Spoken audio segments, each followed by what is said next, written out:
Okay, so for supper, I'm just gonna make some pizza.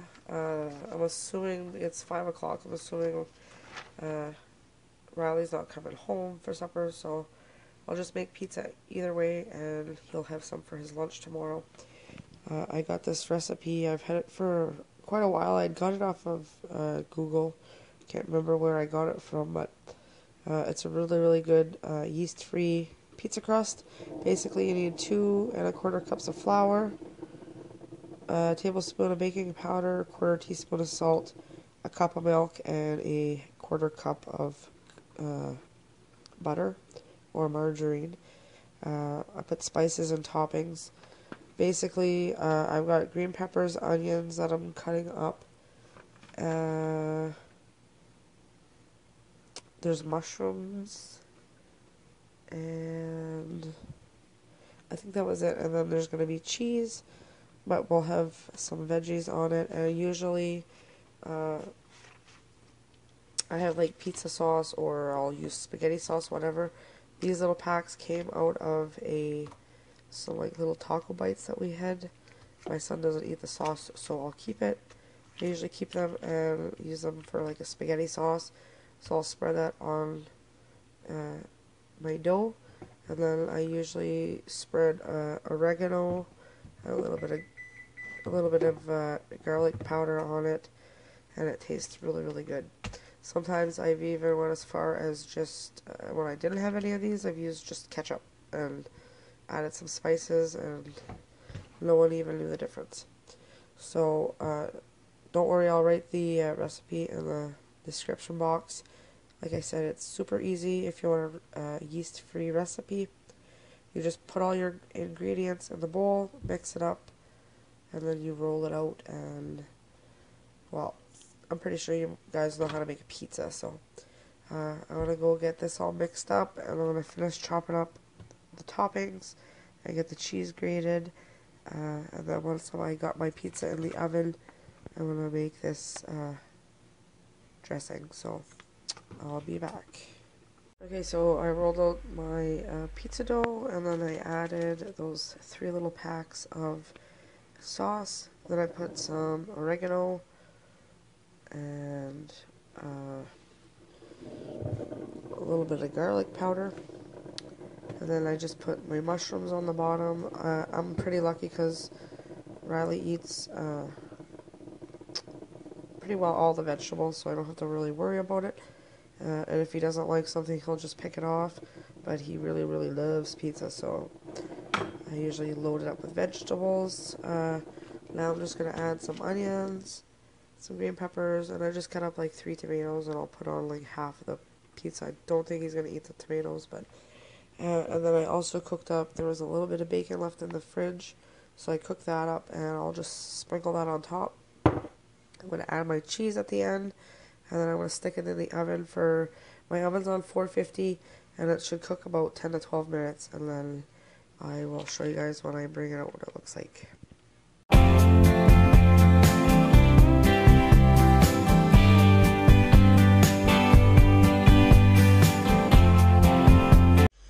Okay, so for those 2 big packages of hamburger that I had, I got 8 individual little bags.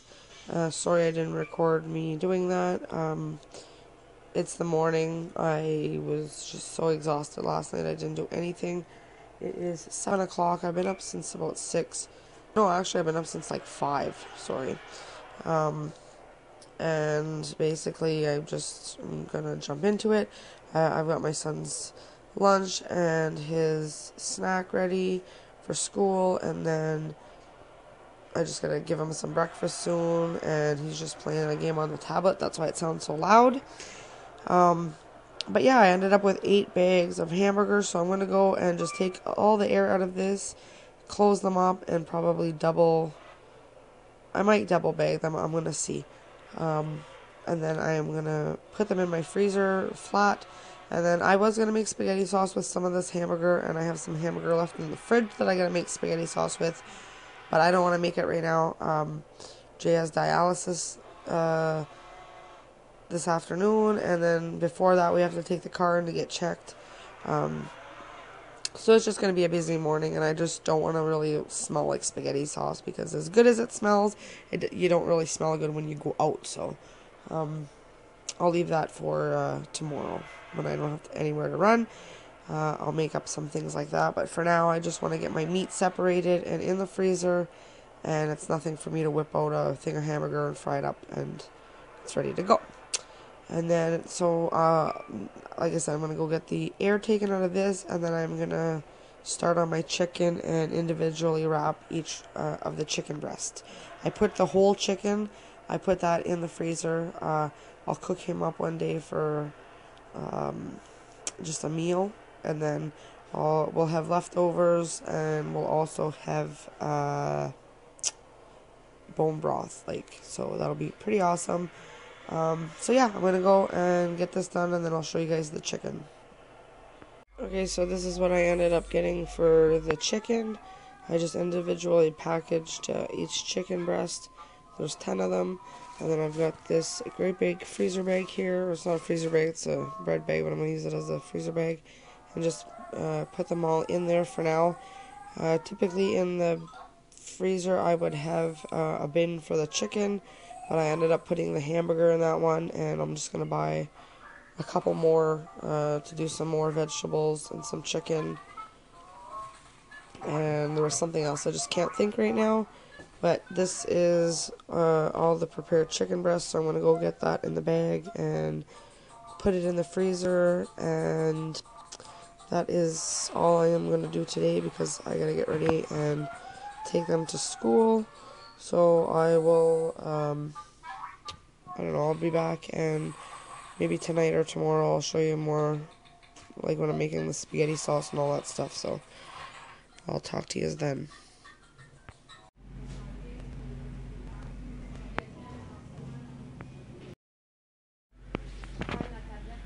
Really good prices.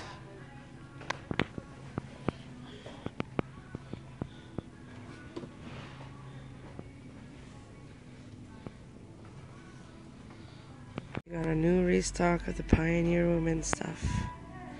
So pretty. Look what we finally picked up, guys.